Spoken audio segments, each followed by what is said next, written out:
Right, the Democratic Alliance has unveiled its election poster and voter registration slogan ahead of the registration weekend as the party prepares for next year's elections. DA leader John Steenhusen joins me now in studio. Very good afternoon to you. Welcome. Thank you for having me. It's great to be here. You say you are ready and showing your preparedness and determination for elections come 2024.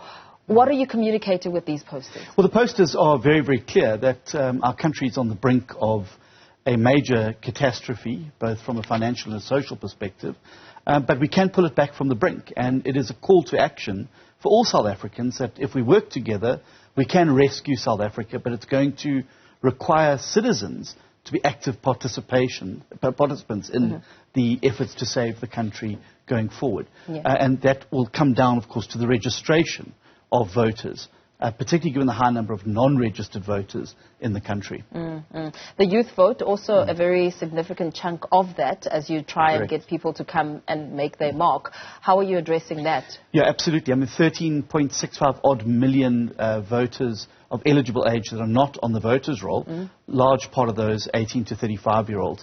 People who've opted out of politics and said, doesn't affect my life, I'm not interested, voting doesn't change anything. But the key message to that group is that, if anything, the last 5 years has shown that you may not be interested in politics, but it's very interested in you. It can reach into your home, it can switch off your electricity, it can cut off your job prospects, it can shut your business down, and it affects every aspect of life. So the key point we're making to that group is change isn't going to happen by osmosis. It requires acts of the will, and the millions of acts of will by people registering and making their voice heard in an election is the best way to affect positive change in the country. You can protest, burn tires, throw stones, all of these things. Government doesn't listen. The thing that's going to be heard loud and clear is that vote dropping into the ballot box on election day. Yeah. There'll be many different focal points for next year's elections, yet it's a great probability that the biggest battlefield will be Gauteng. I mean, it's easily the most contentious. Should the ANC fall below 50%? In the past, you have focused intense resources in Gauteng, yet despite that, one of your main failures in the 2019 elections is that you actually lost votes in Gauteng, even though you were trying to create a narrative designed to capture what could be called the urban black middle class. What will you be doing differently this time around? Yeah. Well, of course, we had a big significant recovery in Gauteng in the 2021 elections. Our vote share went up again, but we've got to do better, and you're absolutely right. There's no pathway to a national victory for any party that doesn't pass through Gauteng and KwaZulu-Natal and the Western Cape. Those are the three big provinces. So what are we doing differently? Well, we're going to be making a compelling offer to people around what we can do. I think everyone's moved past the reason why we're in this particular situation, and I think the ANC is tired, and we want to move past that into a post-ANC era. So it's going to come down to making a compelling offer to those voters. Firstly, there's a pathway to victory now. The ANC only has a one-seat majority in the legislature here. The multi-party charter that we're a part of now has a definite pathway to victory. And thirdly, that if you want change, we can bring that change, but we're going to require citizens to be part of building that change environment, as well as civil society and other organizations. So making a very clear pitch about what we will do for people were they to trust us with their vote. Not what's wrong, how we can fix things. Not what's bad, but how we can make things better. And I think that's going to be the key to energizing voters, particularly younger voters, who are looking to build a better future. Yeah. What exactly are you going to do? So there's a number of things we'll be doing, going on the ground now to register as many people as we can. Yeah. We're already involved in an identification process of potential voters and where they are. We've done extensive market research. And we're going to be making a pitch directly to those individuals. We've got tables at shopping centers. We've got online, social media platforms we're working. We've set up a website where people can be directed to go and check their registration status and register, all from the comfort of a computer. So you don't need to stand in queues. And then, of course, the build-up to the registration weekend in November, which is going to be, I think, a very important time to be able to really grow the awareness and turn people out in bigger numbers to go to their local voting station and register. You speak about the Multiparty Coalition initiative. I mean, you're hoping to push the ANC out of power. Should it fail, of course, to get more than 50% of the votes next year. Yet, at the same time, you as a party have publicly expressed a desire to work with the ANC. So where does this mean that you've incorporated a caveat allowing you to do so if conditions allow you to? The multi-party charter, and that was part of the process that we conducted at those 2 to 3 days at Emperor's Palace, set out very clearly the charter. We've committed that the charter parties will form a new majority in the next election. And we will not be talking to any parties outside of that charter. That is our primary goal, is to get the charter parties over the 50% mark. And that's going to be the DA's sole focus. We are not interested in co-governing with the current governing party. We want to change it. We believe it is unhealthy for any country to have one party in power for 30 years. There needs to be a change in power, and it's good for the political parties themselves because it allows them to refresh, renew, re-energize, and to make a more appealing pitch to voters in the coming election. So our goal is to build a new majority in South Africa, to displace the ANC, and to start to build South Africa towards a new trajectory of hope, prosperity, and more inclusion. Which other parties are you speaking to? Because all of this is going to require, I mean, it will be meaningless if you don't receive enough votes to form a governing coalition. Who else are you? So we've got 7 parties in currently. We are confident that there will be 2 others joining, hopefully soon. And I'm sure the news will break here on Newzroom when it starts. But we can break that now. You'll have to wait and see. I can't speak on behalf of the Charter. But here's the thing. The combined non-ANC EFF opposition in the last election got 35% of the vote. That's 16 points off a 51% majority. Of course, this is why registration is the key focus. Because we've got to get to 51%. Now, if one considers in the last election, the ANC received around 5.2 million votes. There's 14 million voters who are on the voters roll that didn't vote, and there's that 13-point-odd million who are not registered at all. If we could just crack 10% in each of those groups, we're over the finish line already.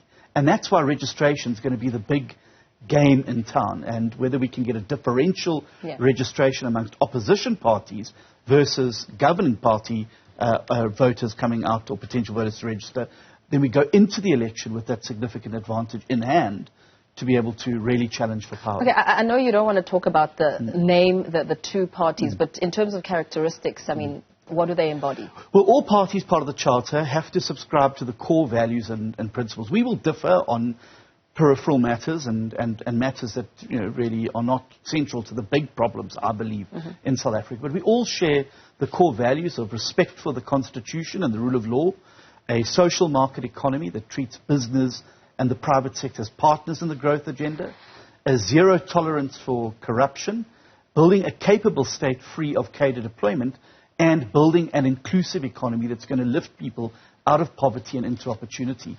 The parties all share those core values, and we've issued a clarion call to all other parties that share those values to come on board and join us in South Africa's first best hope of unseating the ANC in 30 years. Let's veer off slightly. The Department of Public Works and Infrastructure has demanded a public apology from you. In fact, they've given you, I think, a timeline of 7 days after you accused Minister Sihle Zikalala of lying over the 200 construction mafia-related arrests. What's your response to that? Well, Silo, our shadow minister, has already issued a statement on that, saying we stand by the statement. We will defend the statement. And we have no problem with challenging the minister to now put these dockets on the table. Show us the 200 we want to see, because certainly through the parliamentary question process that we've put through to the minister's department himself, that's the answers that we've received from the department itself. So we will continue to hold them accountable and continue to compel them to back up their claims, because you're going to start seeing some pretty wild claims being made as we head into the election period. It's very important that we get the truth on the table. How are you backing up your claims? Well, we've got the parliamentary responses that we got from the department. Those parliamentary responses form the basis of the press statement that went out. We've put in questions around where these arrests made, how were they affected, what is the stage of the prosecution. And frankly, the department clearly, story is not adding up. And I think that their rather knee-jerk and hysterical response clearly shows there is something to hide. What comes close to accurate? I mean, the number's too high. You're saying the number's too high? Yes, I think the number's way too high. I mean, if you're going to go and say you had arrested 200, surely you've based that on something. Surely you would have been given a list of these arrests and the dates the arrests were affected and the names and the case numbers. If the department's so confident, why don't they release the 200 names, the 200 case numbers, so that we can see who's speaking accurately and who's not? Yeah. And another separate topic here, the Sunday Times reporting that ex-public protector Busisiwe Mkhwebane may get her payout. That's if, she's written to them. But Parliament at the moment is seeking legal advice on what she's owed, on whether or not she is owed her end-of-service gratuity. What are your thoughts on that? Well, my view is that she should not be demanding another cent from the public purse. She squandered over 136 million rand on legal bills to entrench her own position. I think the South African public have paid more than enough money for this tenure of Ms. Mkhwebane. Finally, Parliament's done the right thing and has impeached her and removed her from office. And I don't think that people who are removed from office for a failure to do their job diligently should be rewarded with further money, particularly given the tight space of the fiscus. I mean, the finance minister has been very clear the government has run out of money. And the last thing we should be spending money on is paying out flawed public servants who have not been good stewards of the public purse during their tenure in office and who should not benefit in their exit from their delinquent behavior. Perhaps just going back a little bit, a few steps. I mean, we were speaking just now about what you will be doing differently here in Gauteng. And a large part of the question there was around the black middle class, the urban black middle class. And, of course, there's always questions around race when it comes to the DA and the links to that. How are you approaching it? Yeah. Well, we're approaching it from a perspective of who's going to get things done and turn things around. Yeah. And I think that load shedding, water shedding, the state of terrible roads, all of that affects people regardless of their race.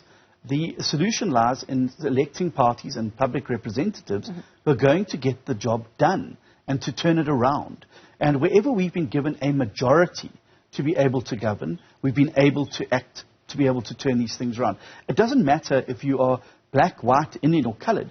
If your child is sitting in a classroom getting a substandard education to the point where 82% of our grade 4 learners cannot read for meaning, that concerns everybody regardless of race. The crime rate, where 76 of us are being murdered every single day, doesn't discriminate on race. It's South African citizens. So just like in Umgeni municipality where you have a young mayor like Chris Pappas who happens to be a white male is delivering incredibly well to Mpopameni and the rural communities around there.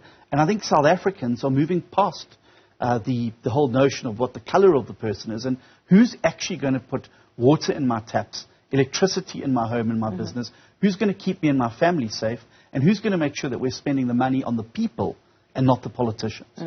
Very well. Thank you so much, Thank you. John Steenhusen there. Wrapping it up, of course, speaking about some of the plans in place, the preparedness and determination come 2024 as elections take place. Thank you for your time.